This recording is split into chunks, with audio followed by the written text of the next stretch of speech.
ਵਾਹਿਗੁਰੂ ਸਾਹਿਬ JIO. Todi ਮਹੱਲਾ ਪੰਜਵਾ। ਮਾਈ ਚਰਨ ਗੁਰ ਮਿੱਠੇ, ਵੱਡਾ ਭਾਗ ਦੇਵੈ ਪਰਮੇਸ਼ਵਰ। ਕੋਟ ਫਲਾ ਦਰਸ਼ਨ ਗੁਰ ਡਿਠੇ, ਮਾਈ ਚਰਨ ਗੁਰ ਮਿੱਠੇ। ਵਾਹਿਗੁਰੂ ਜੀ ਕਾ ਖਾਲਸਾ, ਵਾਹਿਗੁਰੂ ਜੀ ਕੀ ਫਤਿਹ। ਕੋਟ ਬ੍ਰਹਮੰਡਾਂ ਦੇ ਮਾਲਕ, ਜੁਗੋ ਜੁਗੀ ਅਟਲ, ਸ਼ਬਦਾ ਅਵਤਾਰ, ਦਸਾਂ ਪਾਤਸ਼ਾਹੀਆਂ ਦੀ ਆਤਮਿਕ ਜੋਤ, ਧੰਨ ਧੰਨ ਸਤਿਗੁਰੂ ਸ੍ਰੀ ਗੁਰੂ ਗ੍ਰੰਥ ਸਾਹਿਬ ਸੱਚੇ ਪਾਤਸ਼ਾਹ ਜੀ ਮਹਾਰਾਜ ਜੀ ਦੇ ਪਾਵਨ ਪਵਿੱਤਰ ਹਜ਼ੂਰੀ ਦੇ ਵਿੱਚ ਜੁੜ ਮਿਲ ਬੈਠੀ ਗੁਰੂ ਰੂਪ ਗੁਰੂ ਖਾਲਸਾ ਸਾਧ ਸੰਗਤ ਜੀਓ। ਆਓ ਬੜੇ ਪਿਆਰ ਯਾਰ ਸਤਿਕਾਰ ਦੇ ਨਾਲ ਅੰਮ੍ਰਿਤ ਬਾਣੀ ਹਰ ਹਰ ਤੇਰੀ, ਸੁਣ ਸੁਣ ਹੋਵੇ ਪਰਮਗਤ ਮੇਰੀ। ਜਲਨ ਬੁਝੀ ਸੀਤਲ ਹੋਏ ਮਨੁਆ, ਸਤਿਗੁਰ ਕਾ ਦਰਸ਼ਨ ਪਾਏ ਜੀਓ। ਸਤਿਗੁਰਾਂ ਦੀ ਪਵਿੱਤਰ ਅੰਮ੍ਰਿਤ ਬਾਣੀ ਦੀ ਕਥਾ ਵਿਚਾਰ ਵਿਆਖਿਆ ਸੋ ਸਰਵਣ ਕਰਕੇ ਲਾਭ ਪ੍ਰਾਪਤ ਕਰੋ ਜੀ। ਇੱਕ ਵਾਰ ਰਸਨਾ ਦੀ ਪਵਿੱਤਰਤਾ ਲਈ ਉਚਾਰਨ ਕਰੋ ਸਤਿਨਾਮ ਸ੍ਰੀ ਵਾਹਿਗੁਰੂ ਜੀ। ਸਤਿਨਾਮ ਸ੍ਰੀ ਵਾਹਿਗੁਰੂ ਸਾਹਿਬ ਜੀਓ। ਟੋਡੀ ਮਹੱਲਾ ਪੰਜਵਾ। ਟੋਡੀ ਰਾਗ ਦੇ ਵਿੱਚ ਸਤਿਗੁਰੂ ਪੰਜਵੇਂ ਪਾਤਸ਼ਾਹ ਸ਼ਹੀਦਾਂ ਦੇ ਸਰਤਾਜ ਧੰਨ ਧੰਨ ਸ੍ਰੀ ਗੁਰੂ ਅਰਜਨ ਦੇਵ ਸਾਹਿਬ ਜੀ ਮਹਾਰਾਜ ਇਹ ਸ਼ੁਭ ਪਾਵਨ ਉਪਦੇਸ਼ ਉਚਾਰਨ ਕਰ ਰਹੇ ਹਨ। ਮਾਈ ਹੇ ਮਾਤਾ ਪਿਤਾ ਰੂਪ ਸੰਤ ਜਨੋ, ਚਰਨ ਗੁਰ ਮਿੱਠੇ, ਜੋ ਪੂਰੇ ਸਤਿਗੁਰੂ ਜੀ ਹਨ। ਪੂਰਿਆਂ ਸਤਿਗੁਰਾਂ ਦੇ ਚਰਨ ਅਤਿਅੰਤ ਹੀ ਮਿੱਠੇ ਭਾ ਪਿਆਰੇ ਲੱਗਦੇ ਨੇ, ਜਿਨ੍ਹਾਂ ਨੇ ਸੋ ਸਾਡੇ 'ਤੇ ਐਸੀ ਕਿਰਪਾ ਬਖਸ਼ਿਸ਼ ਕੀਤੀ ਹੈ। ਚਰਨਾਂ ਦੇ ਨਾਲ ਲੱਗਣ ਕਰਕੇ, ਚਰਨਾਂ ਨੂੰ ਛੂਹਣ ਕਰਕੇ ਸਾਨੂੰ ਦਿਵ ਦ੍ਰਿਸ਼ਟੀ ਦੀ ਪ੍ਰਾਪਤੀ ਹੋ ਗਈ ਹੈ। ਸ੍ਰੀ ਗੁਰੂ ਨਾਨਕ ਦੇਵ ਸਾਹਿਬ ਜੀ ਮਹਾਰਾਜ ਪਹਿਲੇ ਪਾਤਸ਼ਾਹ ਆਪ ਦੇ ਘਰ ਰਾਏ ਭੋਇੰ ਦੀ ਤਲਵੰਡੀ, ਜਿਹਨੂੰ ਅੱਜ ਕੱਲ੍ਹ ਨਨਕਾਣਾ ਸਾਹਿਬ ਆਖਦੇ ਹਨ, ਗੁਰਦੁਆਰਾ ਸ੍ਰੀ ਨਨਕਾਣਾ ਸਾਹਿਬ ਸੁਸ਼ੋਭਿਤ ਹੈ।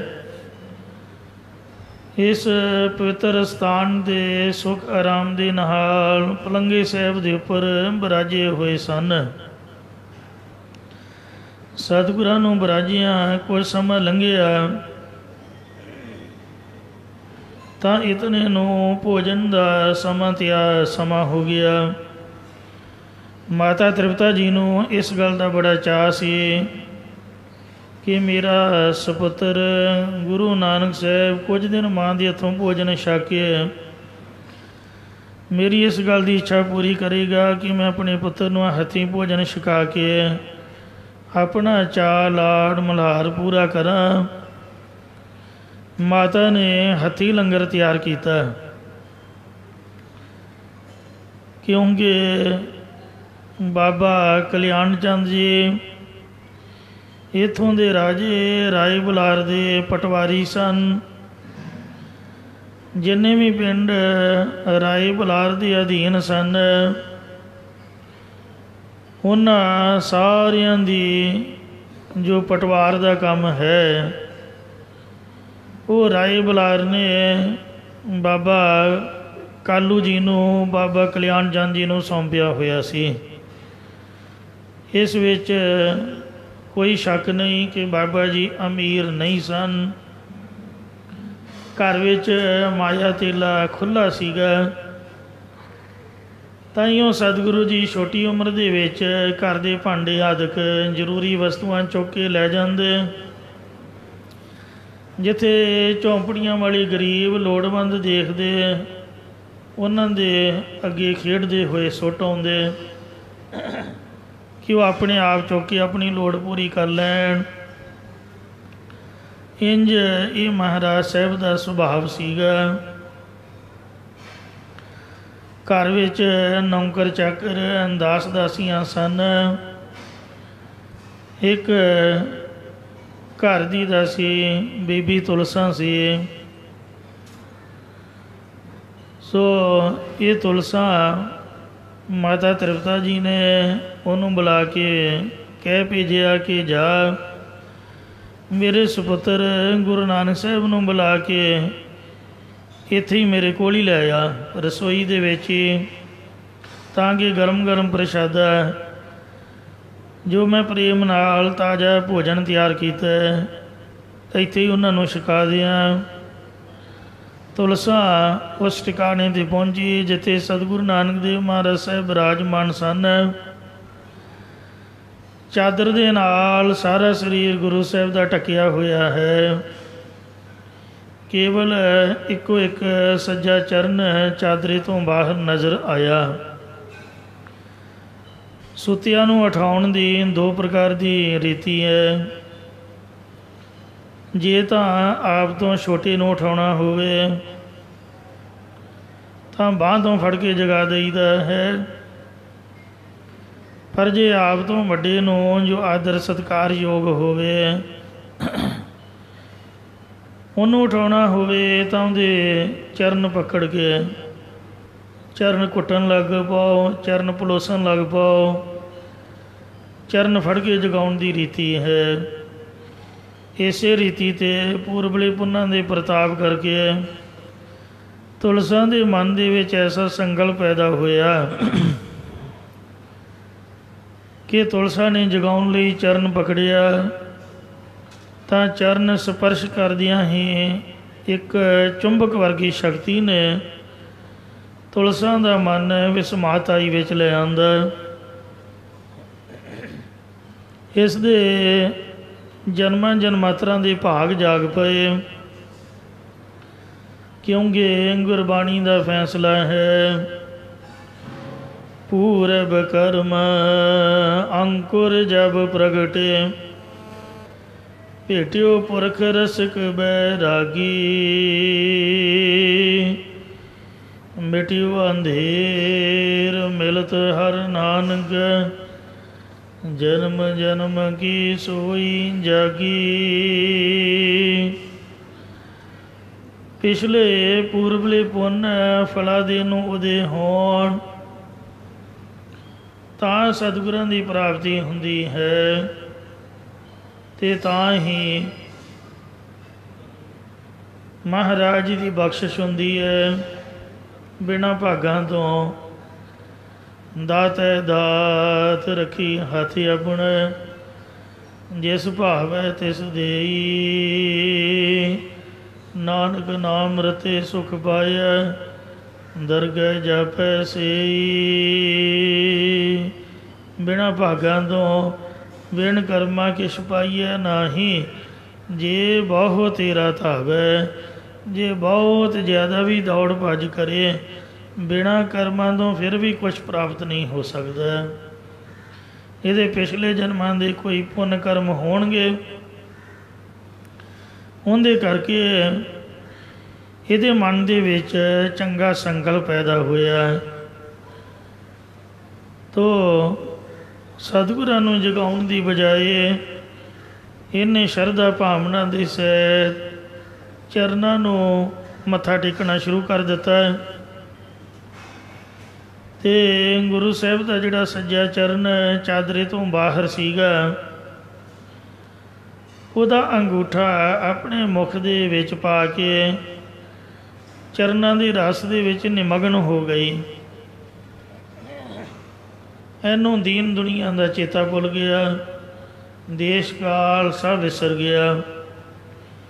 ਜੋ ਮਿਠਾਸ ਸੰਸਾਰ ਦੇ ਵਿੱਚ ਕਿਸੇ ਵੱਡੇ ਤੋਂ ਵੱਡੇ ਮਿੱਠੇ ਪਦਾਰਥ ਵਿੱਚ ਵੀ ਨਹੀਂ ਹੈ।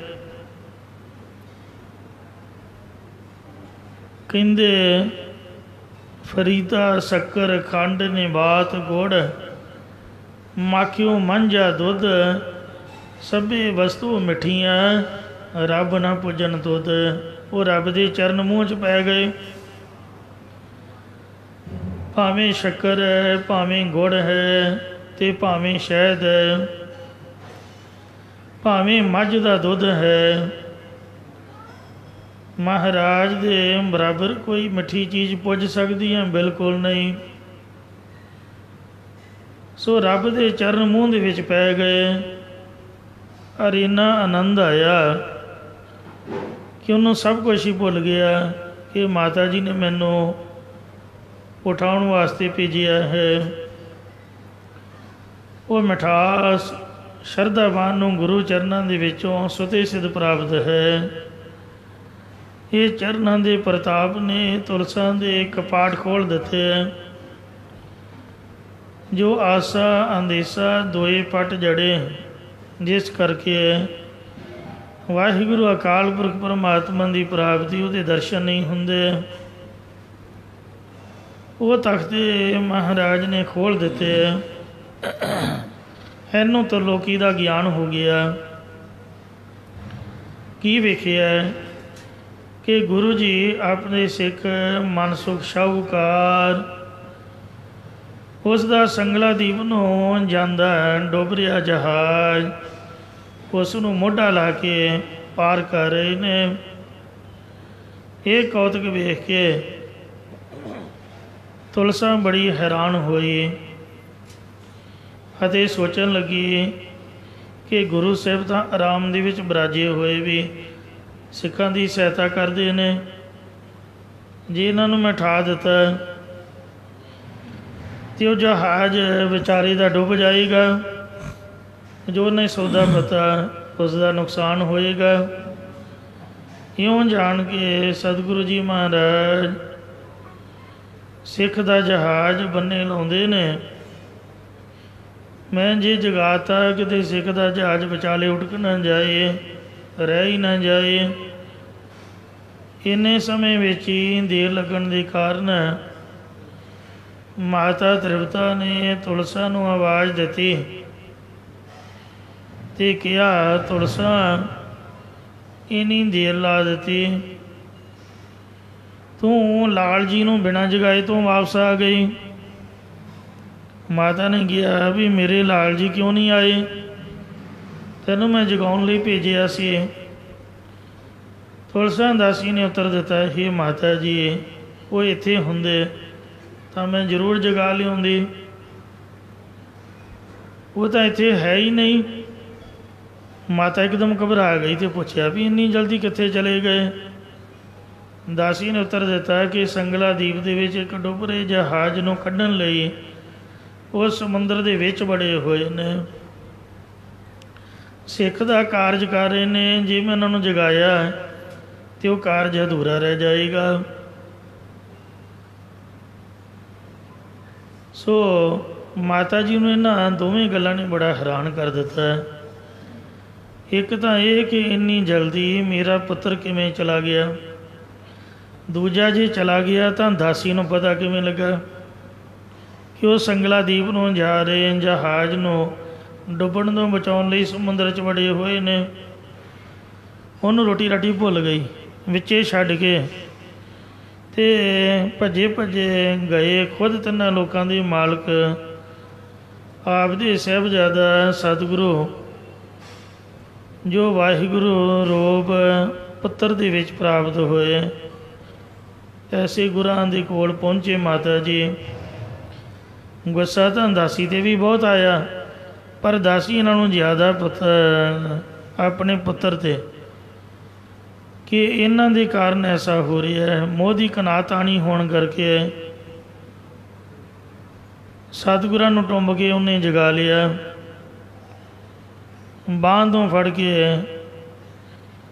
ਉੱਚੀ ਸਾਰੀ ਬੋਲਣ ਲੱਗ ਪਏ। ਕਹਿੰਦੇ ਤੁਸੀਂ ਚਾਦਰਾ ਲੈ ਕੇ ਹਮੇਸ਼ਾ ਬਰਾਜੇ ਹੀ ਰਹਿੰਦੇ ਹੋ, ਉੱਠਿਆ ਕਰੋ, ਕੋਈ ਗੱਲਬਾਤ ਕਰਿਆ ਕਰੋ, ਕਿਸੇ ਨਾਲ ਮਿਲਿਆ ਜੁਲਿਆ ਕਰੋ। ਪਹਿਲਾਂ ਤਾਂ ਘਰ ਤੋਂ ਬਾਹਰ ਦੇ ਆਂਢ ਗੁਆਂਢ ਹੋਰ ਸ਼ਰੀਕੇ ਬਰਾਦਰੀ ਵਾਲੇ ਮਖੌਲ ਕਰਦੇ ਸਨ ਕਿ ਬਾਬੇ ਕਾਲੂ ਦਾ ਸਪੁੱਤਰ ਮਸਤਾਨਾ ਹੈ।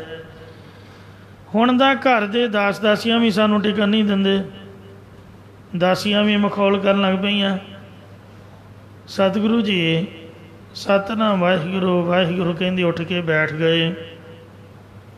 ਕਹਿੰਦੇ ਮਾਤਾ ਜੀ ਇੰਨੇ ਗੁੱਸੇ ਵਿੱਚ ਕਿਉਂ, ਇੰਨੇ ਨਾਰਾਜ਼ ਕਿਉਂ ਹੋ ਰਹੇ ਹੋ? ਕੀ ਹੋਇਆ? ਕਿੰਨੇ ਮਖੌਲ ਕੀਤਾ ਤੁਹਾਨੂੰ? ਕਹਿੰਦੇ ਆ ਜਿਹੜੀ ਤੁਲਸਾ ਹੈ ਇਹਨੂੰ ਮੈਂ ਕਿਹਾ ਕਿ ਤੂੰ ਜਗਾ ਕੇ ਲਿਆ, ਇਹ ਉਲਟਾ ਕਹਿੰਦੀ ਅਖੇ ਤਾਂ ਮਹਾਰਾਜ ਤਾਂ ਇੱਥੇ ਹੈ ਹੀ ਨਹੀਂ। ਸਤਿਗੁਰੂ ਜੀ ਤਾਂ ਸਮੁੰਦਰ ਦੇ ਵਿੱਚ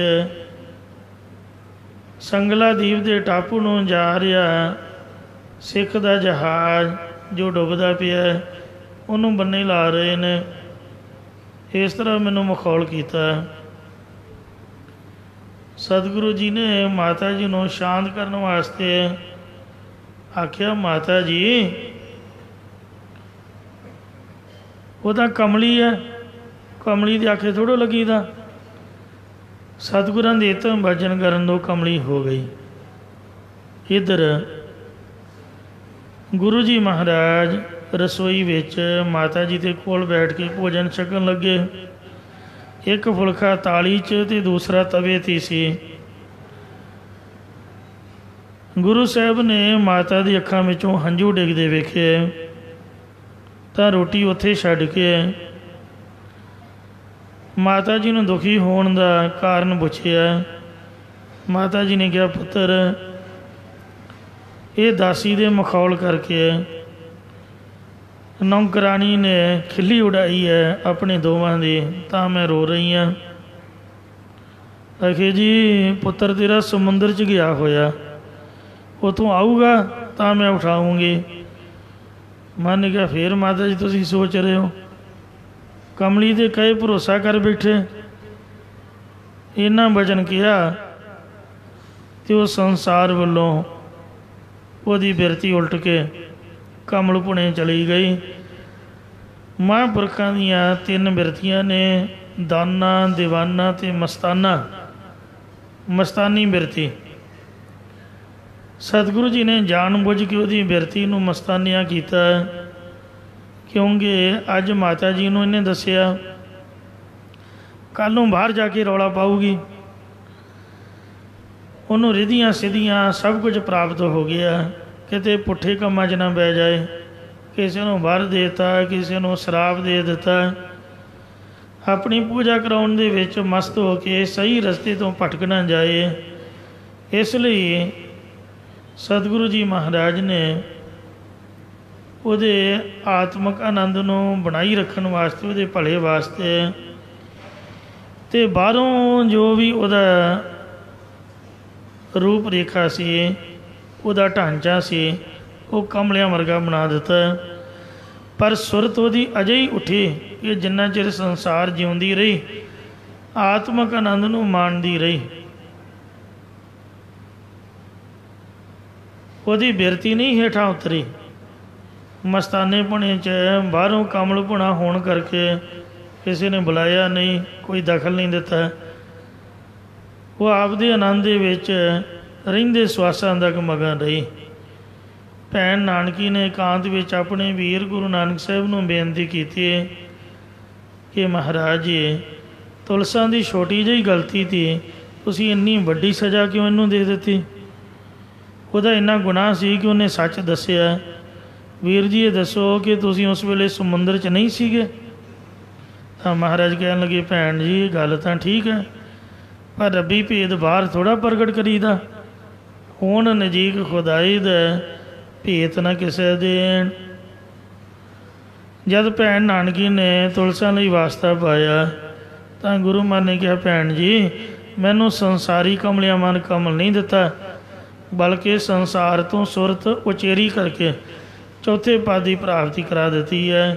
ਇੰਜ ਸਤਿਗੁਰਾਂ ਦੇ ਚਰਨਾਂ ਦੀ ਛੋਹ ਤੁਲਸਾ ਦਾਸੀ ਨੂੰ ਪ੍ਰਾਪਤ ਹੋਈ ਸੀ ਔਰ ਉਸ ਦੀ ਦਿਵ ਦ੍ਰਿਸ਼ਟੀ ਜਾਗ ਪਈ ਸੀ।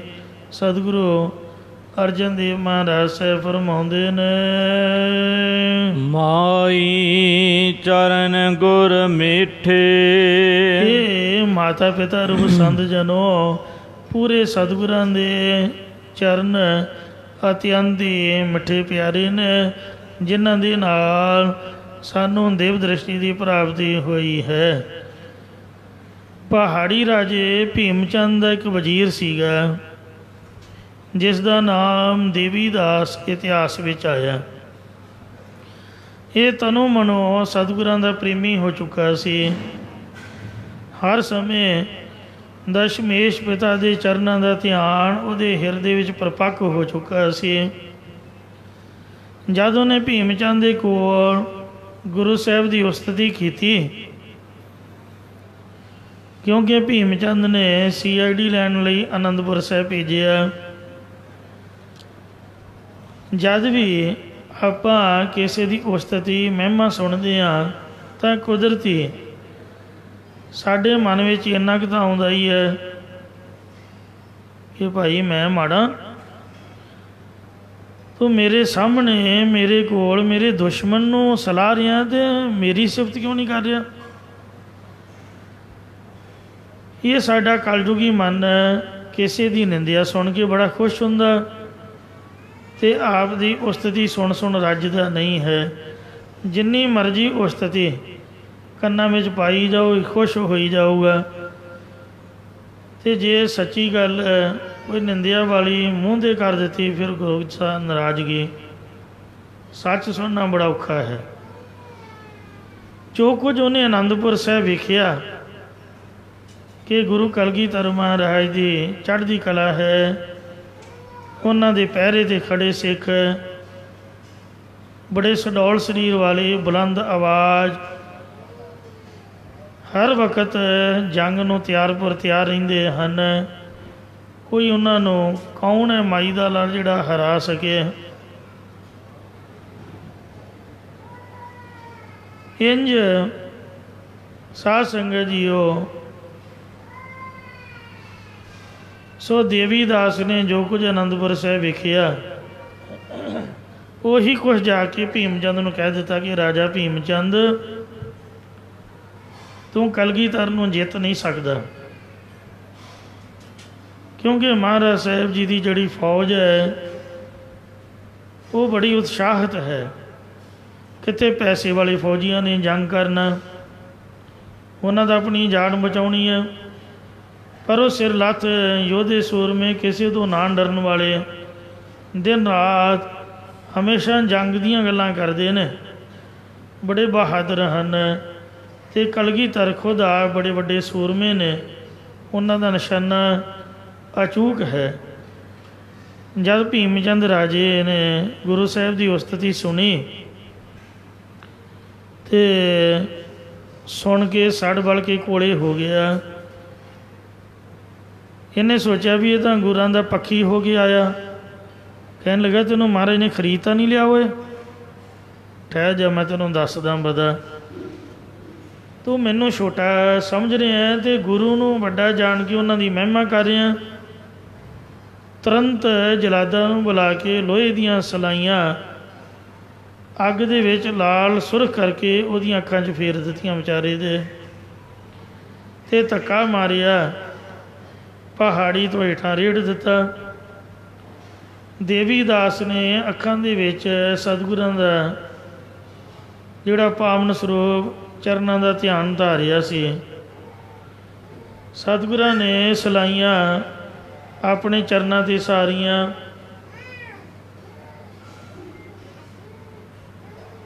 ਅਤੇ ਦੇਵੀ ਦਾਸ ਦੀਆਂ ਅੱਖਾਂ ਬਿਲਕੁਲ ਸਹੀ ਸਲਾਮਤ ਰਹਿ ਗਈਆਂ, ਕੁਛ ਵੀ ਨਾ ਹੋਇਆ। ਮਾਤਾ ਜੀ ਨੂੰ ਸੜਦੇ ਮਾਸ ਦੀ ਦੁਰਗੰਧੀ ਆਈ। ਕੋਲ ਆ ਕੇ ਚਰਨਾਂ ਦੇ ਵਿੱਚੋਂ ਖੂਨ ਵਗਦਾ ਵੇਖਿਆ। ਕਾਰਨ ਪੁੱਛਿਆ ਤਾਂ ਹਜੂਰ ਨੇ ਕਿਹਾ, ਮਾਤਾ ਜੀ, ਇੱਕ ਸਾਡੇ ਚਰਨਾਂ ਦਾ ਪ੍ਰੇਮੀ, ਜਿਸ ਦੀਆਂ ਅੱਖਾਂ ਦੇ ਵਿੱਚ ਭੀਮਚੰਦ ਰਾਜੇ ਨੇ ਸਲਾਈਆਂ ਫੇਰ ਦਿੱਤੀਆਂ, ਅਸੀਂ ਆਪਣੇ ਬਿਰਧ ਦੀ ਲਾਜ ਪਾਲਦੇ ਹੋਏ ਸਲਾਈਆਂ ਆਪਣੇ ਚਰਨਾਂ 'ਤੇ ਸਹਿਣ ਕਰਕੇ ਉਸ ਦੀਆਂ ਅੱਖਾਂ ਬਚਾਈਆਂ ਹਨ ਔਰ ਉਸ ਦੀ ਰੱਖਿਆ ਕੀਤੀ ਹੈ। ਆਪਣੇ ਸੇਵਕ ਹੀ ਆਪੇ ਰਾਖੈ, ਆਪੇ ਨਾਮ ਜਪਾਵੈ, ਜਹ ਜਹ ਕਾਜ ਕਿਰਤ ਸੇਵਕ ਹੀ, ਤਾਹਾਂ ਤਾਹਾਂ ਉਠਤਾਵੈ, ਸੇਵਕ ਕੋ ਨਿਕਟੀ ਹੋਏ ਦਿਖਾਵੈ। ਕੁਝ ਦਿਨਾਂ ਬਾਅਦ ਜਦ ਦੇਵੀ ਦਾਸ ਗੁਰੂ ਸਾਹਿਬ ਦੇ ਦਰਬਾਰ ਦੇ ਵਿੱਚ ਹਾਜ਼ਰ ਹੋਇਆ ਤਾਂ ਮਹਾਰਾਜ ਸਾਹਿਬ ਦੇ ਚਰਨਾਂ ਦੇ ਪੱਟੀਆਂ ਬੰਨੀਆਂ ਵੇਖ ਕੇ ਪੁੱਛਣ ਲੱਗਾ ਕਿ ਸਤਿਗੁਰੂ ਜੀ, ਕੀ ਕਾਰਨ ਹੈ ਕਿ ਆਪਣੇ ਦੋਵੇਂ ਚਰਨਾਂ ਦੇ ਪੱਟੀਆਂ ਬੰਨੀਆਂ ਹੋਈਆਂ ਨੇ? ਤਾਂ ਸਤਿਗੁਰੂ ਮਹਾਰਾਜ ਸਾਹਿਬ ਕਹਿਣ ਲੱਗੇ ਕਿ ਦੇਵੀ ਦਾਸ, ਤੂੰ ਪੁੱਛਦਾ ਹੈ? ਕੋਈ ਹੋਰ ਪੁੱਛੇ ਤਾਂ ਅਸੀਂ ਦੱਸਦੇ ਵੀ ਚੰਗੇ ਲੱਗਦੇ ਹਾਂ, ਤੂੰ ਤਾਂ ਖੁਦ ਆਪ ਜ਼ਿੰਮੇਵਾਰ ਹੈ ਇਹਨਾਂ ਪੱਟੀਆਂ ਦੇ ਬੰਨ੍ਹਣ ਲਈ। ਕਹਿਣ ਲੱਗਾ, ਮਹਾਰਾਜ ਇਹ ਕਿਵੇਂ ਹੈ? ਮਹਾਰਾਜ ਮੈਨੂੰ ਕੁਝ ਸਮਝ ਨਹੀਂ ਆਈ। ਪਾਤਸ਼ਾਹ ਕਹਿੰਦੇ, ਜੇ ਮੇਰੇ ਪੈਰਾਂ 'ਤੇ ਜ਼ਖਮ ਨਾ ਹੁੰਦੇ ਤਾਂ ਆਹ ਜਿਹੜੀਆਂ ਤੇਰੀਆਂ ਅੱਖਾਂ ਸਹੀ ਸਲਾਮਤ ਨੇ, ਕਿਵੇਂ ਬਚਦੀਆਂ? ਤੂੰ ਆਪ ਦੀਆਂ ਅੱਖਾਂ ਦੇ ਵਿੱਚ ਮੇਰੇ ਚਰਨਾਂ ਦਾ ਧਿਆਨ ਧਾਰਿਆ ਸੀ, ਤੇਰੀਆਂ ਅੱਖਾਂ ਦੇ ਵਿੱਚ ਮੇਰੇ ਚਰਨ ਸੀਗੇ। ਇਸ ਲਈ ਜੋ ਭੀਮਚੰਦ ਦੇ ਜਲਾਦਾ ਨੇ ਤੱਤੀਆਂ ਸਲਾਈਆਂ ਤੇਰੀਆਂ ਅੱਖਾਂ ਵਿੱਚ ਫੇਰੀਆਂ, ਉਹ ਮੈਂ ਆਪਦੇ ਚਰਨਾਂ ਦੇ ਸਹਾਰੀਆਂ ਨੇ। ਇਹ ਦੇਵੀ ਦਾਸ, ਜੇ ਤੂੰ ਕਿਤੇ ਮੇਰੇ ਚਿਹਰੇ ਦਾ ਵੀ ਧਿਆਨ ਧਾਰ ਲੈਂਦਾ ਤਾਂ ਮੈਂ ਆਪਣੇ ਚਿਹਰੇ 'ਤੇ ਵੀ ਉਹ ਸਲਾਈਆਂ ਸਹਾਰਨ ਨੂੰ ਤਿਆਰ ਸੀਗਾ। ਗੱਜ ਕੇ ਕਹਿ ਦਿਓ, ਸਤਿਨਾਮ ਸ੍ਰੀ ਵਾਹਿਗੁਰੂ। ਇੰਨਾ ਗੁਰੂ ਮਹਾਰਾਜ ਦਾ ਪ੍ਰੇਮ ਗੁਰਸਿੱਖਾਂ ਦੇ ਨਾਲ, ਅਤੇ ਸਿੱਖਾਂ ਦਾ ਪ੍ਰੇਮ ਵੀ ਗੁਰੂ ਸਾਹਿਬ ਦੇ ਨਾਲ। ਕਹਿੰਦੇ, ਵੇਖ ਤੇਰਾ ਸਰੀਰ ਫੁੱਲ ਦੀ ਤਰ੍ਹਾਂ ਕੁਛ ਨਹੀਂ ਹੋਣ ਦਿੱਤਾ, ਤੇਰੀ ਅੱਖਾਂ ਦੀ ਰੱਖਿਆ ਕੀਤੀ। ਇੱਕ 7ਵੇਂ ਪਾਤਸ਼ਾਹ ਸ੍ਰੀ ਗੁਰੂ ਹਰਿ ਸਾਹਿਬ ਜੀ ਦੇ ਵਕਤ ਦੀ ਸਾਖੀ ਵੀ ਆਉਂਦੀ ਹੈ। ਜ਼ਿਕਰ ਆਉਂਦਾ ਹੈ ਕਿ ਗੁਰੂ ਜੀ ਮਹਾਰਾਜ ਨੇ 7ਵੇਂ ਪਾਤਸ਼ਾਹ ਗੁਰੂ ਹਰਿ ਸਾਹਿਬ ਜੀ ਨੇ ਇੱਕ ਆਪ ਦਾ ਅਤੀ ਪਿਆਰਾ ਗੁਰਸਿੱਖ ਕਾਬਲ ਦੇ ਵਿੱਚ, ਜਿਹਦਾ ਨਾਮ ਸੀ ਭਾਈ ਗੋਂਦਾ, ਉਹਨੂੰ ਜੀ ਮਹਾਰਾਜ ਨੇ ਸਿੱਖੀ ਦੇ ਪ੍ਰਚਾਰ ਵਾਸਤੇ ਕਾਬਲ ਦੇ ਵਿੱਚ ਭੇਜਿਆ ਸੀਗਾ। ਅਤੇ ਉਹਦਾ ਨਿਤਨੇਮ ਸੀ ਹਰ ਰੋਜ਼ ਅੰਮ੍ਰਿਤ ਵੇਲੇ 12 ਵਜੇ ਤੋਂ ਬਾਅਦ ਉੱਠ ਕੇ ਬੈਠ ਜਾਂਦਾ ਅਤੇ ਮਹਾਰਾਜ ਦੇ ਚਰਨਾਂ ਦਾ ਧਿਆਨ ਧਾਰ ਕੇ ਗੁਰਬਾਣੀ ਦਾ ਨਿਤਨੇਮ ਸਿਮਰਨ ਭਜਨ ਦੇ ਵਿੱਚ ਜੁੜ ਜਾਂਦਾ।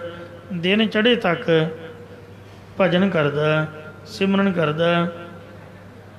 ਦਿਨ ਚੜ੍ਹੇ ਤੋਂ ਬਾਅਦ ਜਦ ਸੰਗਤ ਆਉਂਦੀ ਅਤੇ ਉਦੋਂ ਸੰਗਤ ਦੇ ਵਿੱਚ ਕਥਾ ਸਰਵਣ ਕਰਾਉਂਦਾ।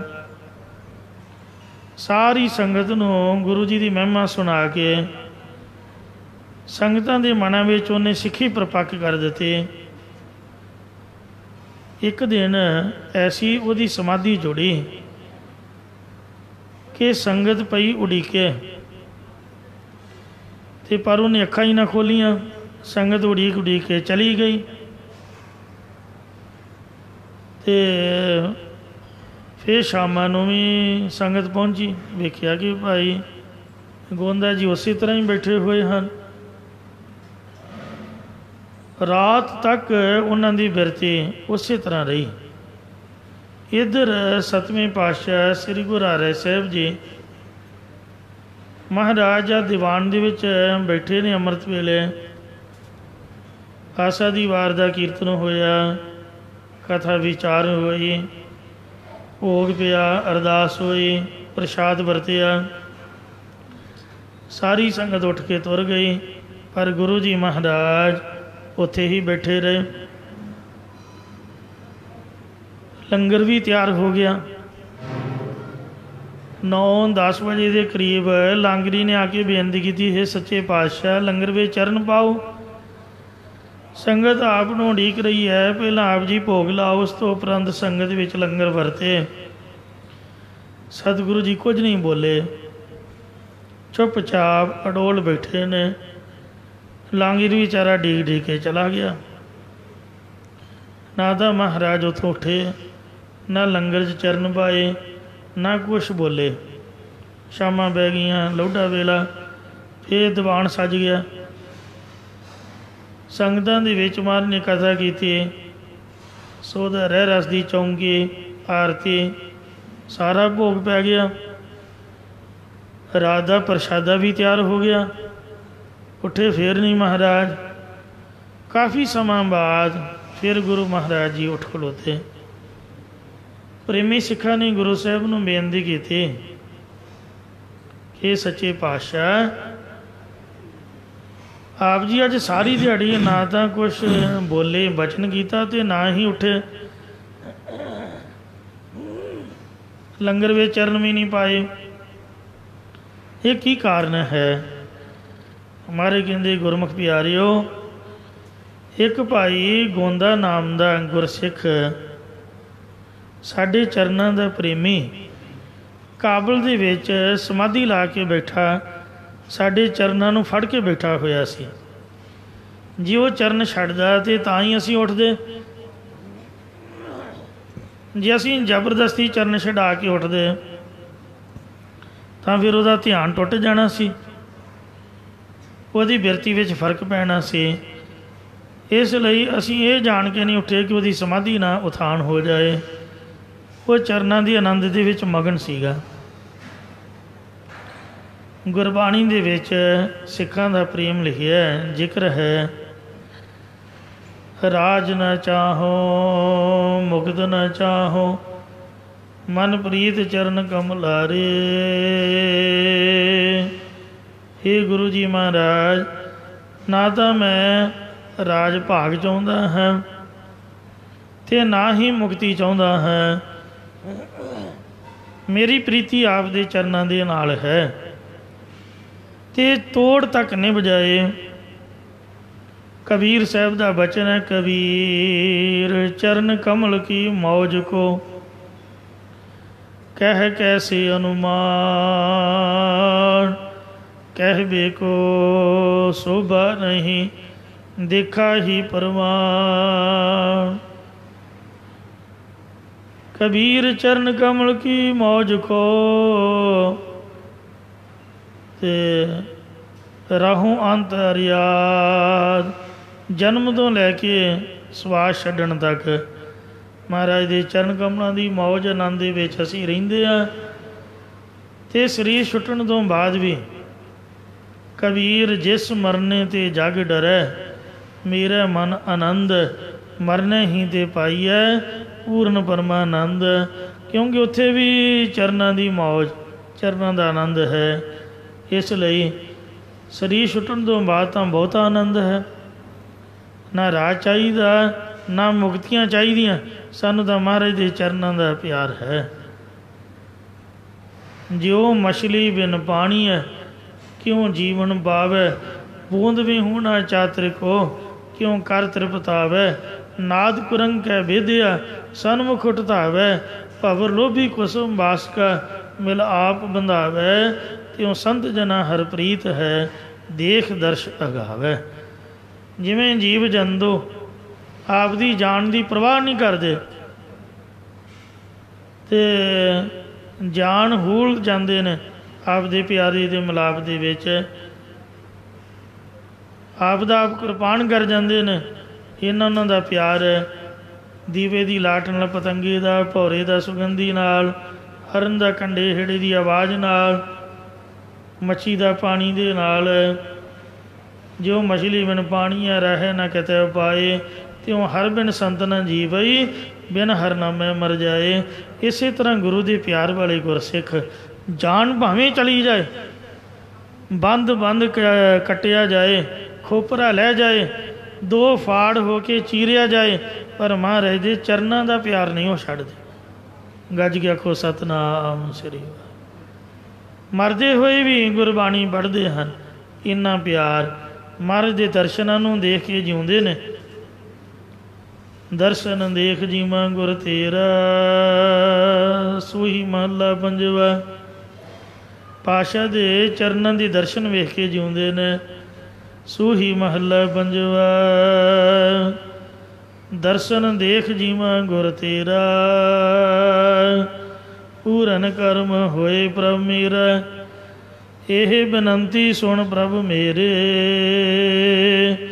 ਦੇਹ ਨਾਮ ਕਰ ਆਪਣੇ ਚੇਰੇ ਰਹਾਉ। ਆਪਣੀ ਸਰਨ ਰਾਖ ਪ੍ਰਭ ਦਾਤੇ, ਗੁਰ ਪ੍ਰਸਾਦ ਕਿਨੈ ਬਿਰਲੇ ਜਾਤੇ। ਸੁਨੋ ਬਿਨੋ ਪ੍ਰਭ ਮੇਰੇ ਮੀਤਾ, ਚਰਨ ਕਮਲ ਵਸੈ ਮੇਰੇ ਚੀਤਾ। ਮਹਾਰਾਜ ਤੇਰੇ ਚਰਨਾਂ ਵਿੱਚ ਕੋਈ ਬੇਨਤੀ ਹੈ ਕਿ ਆਪ ਦੇ ਕਮਲਾਂ ਮਤ ਸੰਸਾਰ ਦੇ ਮੋਹ ਮਾਇਆ ਤੋਂ ਨਿਰਲੇਪ ਰੱਖਣ ਵਾਲੇ ਚਰਨ ਸਾਡੇ ਮਨ ਦੇ ਵਿੱਚ, ਸਾਡੇ ਹਿਰਦੇ 'ਚ ਵਸ ਜਾਣ, ਸਾਡੇ ਚਿੱਤ ਦੇ ਵਿੱਚ ਚਰਨਾਂ ਦਾ ਨਿਵਾਸ ਹੋਏ। ਚਰਨ ਕਮਲ ਵਸੈ ਮੇਰੇ ਚੀਤਾ, ਨਾਨਕ ਏਕ ਕਰੈ ਅਰਦਾਸ। ਆਪ ਦੇ ਚਰਨਾਂ ਸਾਡੀ ਕੋਈ ਅਰਦਾਸ ਹੈ ਕਿ ਵਿਸਰ ਨਾਹੀਂ ਪੂਰਨ ਗੁਣਤਾਸ। ਇਹ ਸ਼ੁਭ ਗੁਣਾਂ ਦੇ ਨਾਲ ਪਰਿਪੂਰਨ ਗੁਰੂ ਮਹਾਰਾਜ ਆਪ ਦਾ ਨਾਮ ਸਾਨੂੰ ਕਦੀ ਵੀ ਨਾ ਭੁੱਲੇ। ਆਪ ਦੇ ਚਰਨਾਂ ਦੀ ਮੌਜ ਦੇ ਵਿੱਚ ਦਿਨ ਅਤੇ ਰਾਤ ਅਸੀਂ ਮਸਤ ਰਹੀਏ। ਵੇਖੋ ਪੁਰਾਤਨ ਸਿੰਘ, ਉਹਨਾਂ ਆਪਣਾ ਸਭ ਕੁਛ ਹੀ ਲੁਟਾ ਦਿੱਤਾ, ਕੁਛ ਨਹੀਂ ਰੱਖਿਆ, ਪਰ ਕਲਗੀਧਰ ਦੇ ਚਰਨਾਂ ਦੇ ਲਟੂਏ ਹੋ ਕੇ ਪੈਸੇ ਦੇ ਨਾਲ ਕਿਸੇ ਲੋਭ ਦੇ ਲਾਲਚ ਵਿੱਚ ਨਹੀਂ ਇਸ ਤਰ੍ਹਾਂ ਕੀਤਾ ਜਾ ਸਕਦਾ। ਚਰਨਾਂ ਦੇ ਪਿਆਰ ਦੇ ਵਿੱਚ ਹੀ ਜੰਗਾਂ ਲੜੀਆਂ ਜਾਂਦੀਆਂ ਨੇ। ਗੁਰੂ ਮਹਾਰਾਜ ਦੀ ਕਿਰਪਾ ਦੇ ਨਾਲ 1.25 ਲੱਖ ਸੇ ਇੱਕ ਲੜਾਉ, ਤਬੈ ਗੋਬਿੰਦ ਸਿੰਘ ਨਾਮ ਕਹਾਉ। ਐਸੇ ਬਚਨਾਂ ਨੂੰ ਚਮਕੌਰ ਦੀ ਜੰਗ ਵਿੱਚ ਸਿੰਘਾਂ ਪੂਰਾ ਕਰ ਦਿਖਾਇਆ। 8-8 ਮਹੀਨਿਆਂ ਦੇ ਭੁੱਖੇ ਸੀਗੇ। ਮੈਂ ਤਾਂ ਹੈਰਾਨ ਹਾਂ ਵੀ ਇੱਕ ਟਾਈਮ ਰੋਟੀ ਨਾ ਖਾਈਏ। ਮੇਰੇ ਵਰਗੇ ਦਾ ਬੋਲ ਹੀ ਨਹੀਂ ਨਿਕਲਦਾ। ਰਾਤ ਕਿਤੇ ਬੇਰਾਮੀ ਹੋ ਜਾਏ ਅਤੇ ਤਾਂ ਵੀ ਆਵਾਜ਼ ਬਹਿ ਜਾਂਦੀ ਹੈ, ਬੋਲਿਆ ਨਹੀਂ ਜਾਂਦਾ, ਕਥਾ ਕਰਨੀ ਔਖੀ ਹੋ ਜਾਂਦੀ। ਅਤੇ ਜੇ ਮਾੜਾ ਮੋਟਾ ਕੋਈ ਪਾਣੀ ਧਾਣੀ ਦਾ ਕੋਈ ਨੁਕਸ ਪੈ ਜਾਏ, ਰੋਟੀ ਪਾਣੀ ਲੇਟ ਹੋ ਜਾਏ, ਥੋੜ੍ਹਾ ਬਹੁਤਾ ਘਾਟਾ ਵਾਧਾ ਹੋ ਜਾਏ, ਅੱਖਾਂ ਬਾਹਰ ਨੂੰ ਆਉਂਦੀਆਂ ਨੇ, ਮੂੰਹ ਸੁੱਕ ਜਾਂਦਾ, ਗਲਾ ਬਹਿ ਜਾਂਦਾ, ਅਤੇ ਲੱਤਾਂ ਇਉਂ ਕੰਬਦੀਆਂ ਨੇ ਵੀ ਜਿਸ ਤਰ੍ਹਾਂ ਬੜੇ ਚਿਰ ਹੋ ਗਿਆ ਹੋਏ ਰੋਟੀ ਦੇ ਦਰਸ਼ਨ ਕੀਤੇ। ਮੈਂ ਤਾਂ ਹਮੇਸ਼ਾ ਸਾਖੀਆਂ ਪੜ੍ਹ ਕੇ, ਕਥਾ ਪੜ੍ਹ ਕੇ ਖੁਦ ਆਪ ਹੈਰਾਨ ਹੁੰਦਾ ਵੀ ਉਹ ਸਿੰਘ ਕਿਹੜੀ ਮਿੱਟੀ ਦੇ ਬਣੇ ਸੀਗੇ, ਅਤੇ ਰੱਬ ਨੇ ਗੁਰੂ ਗੋਬਿੰਦ ਸਿੰਘ ਵੀ ਪਤਾ ਨਹੀਂ ਕਿਹੜੀ ਮਿੱਟੀ ਤੋਂ ਤਿਆਰ ਕੀਤਾ। ਮਹਾਰਾਜ ਤਾਂ ਗੁਰ ਅੰਮ੍ਰਿਤ ਭਿੰਨੀ ਦੇਹੁਰੀ, ਅੰਮ੍ਰਿਤ ਦੀ ਦੇਹ ਆ ਮਹਾਰਾਜ ਦੀ, ਨਾਮ ਸਰੂਪ ਨੇ। ਅਤੇ ਸਰੀਰ ਤਾਂ ਵੇਖੋ 5 ਤੱਤਾਂ ਦਾ ਹੀ ਆ ਜਿਹੜਾ ਦਰਸ਼ਨ ਦੇ ਰਿਹਾ ਸੀਗਾ।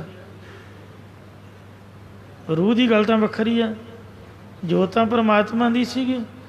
ਉਹ ਸਰੀਰ ਪਤਾ ਨਹੀਂ ਕਾਹਦਾ ਬਣਾਇਆ ਰੱਬ ਨੇ ਮਹਾਰਾਜ ਦਾ ਅਤੇ ਸਿੰਘਾਂ ਦਾ।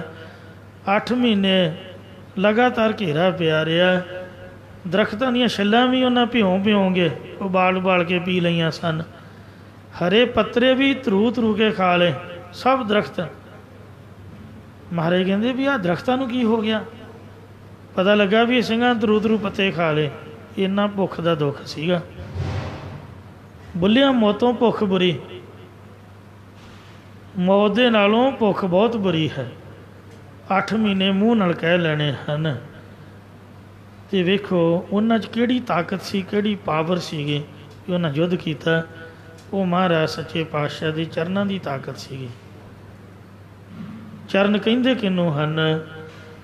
ਜਿੰਨਾ ਚਿਰ 10 ਪਾਤਸ਼ਾਹੀਆਂ 5 ਭੌਤਿਕ ਸਰੀਰ ਵਿੱਚ ਰਹੀਆਂ। ਗੁਰੂ ਸਾਹਿਬ ਹੈ ਤਾਂ ਜੋਤ, ਪਰ ਸਰੀਰ ਵਿੱਚ ਰਹਿਣ ਕਰਕੇ ਸਰੀਰ ਸਾਡੇ ਲਈ ਪਵਿੱਤਰ ਸੀਗਾ। ਉਦੋਂ ਮਹਾਰਾਜ ਜੀ ਦੇ ਸਰਗੁਣ ਸਰੂਪ ਦੇ ਪ੍ਰਤੱਖ ਚਰਨ ਸਨ, ਜਿਨ੍ਹਾਂ ਨਾਲ ਲੱਗ ਕੇ ਬੇਅੰਤਾਂ ਦਾ ਉਧਾਰ ਹੋਇਆ। ਬੰਦੇ ਬਹਾਦਰ ਨੇ ਵੇਖ ਲਓ ਆਪਦਾ ਸਭ ਸਾਧਪੁਣਾ ਛੱਡਤਾ, ਕਿੰਨਾ ਉਹਨੂੰ ਵਿਰਾਗ ਸੀਗਾ। ਮਹਾਰਾਜ ਕਹਿੰਦੇ ਵੀ ਇਹੋ ਜਿਹੇ ਵਿਰਾਗ ਨੂੰ ਖੂਹ 'ਚ ਸੁੱਟੋ, ਨਦੀ 'ਚ ਰੋੜ ਦਿਓ।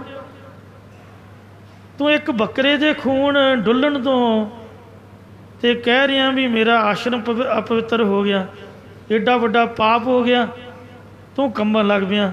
ਇਹਨਾਂ ਤੈਨੂੰ ਗੁੱਸਾ ਚੜਿਆ ਵੀ ਇੱਕ ਬੱਕਰਾ ਵੱਢਿਆ, ਤੇ ਵੱਢਿਆ ਕਿਉਂ? ਇਹ ਤਾਂ ਜਗ੍ਹਾ ਮੇਰੀ ਅਪਵਿੱਤਰ ਕਰਤੀ, ਖੂਨ ਡੁੱਲ ਗਿਆ।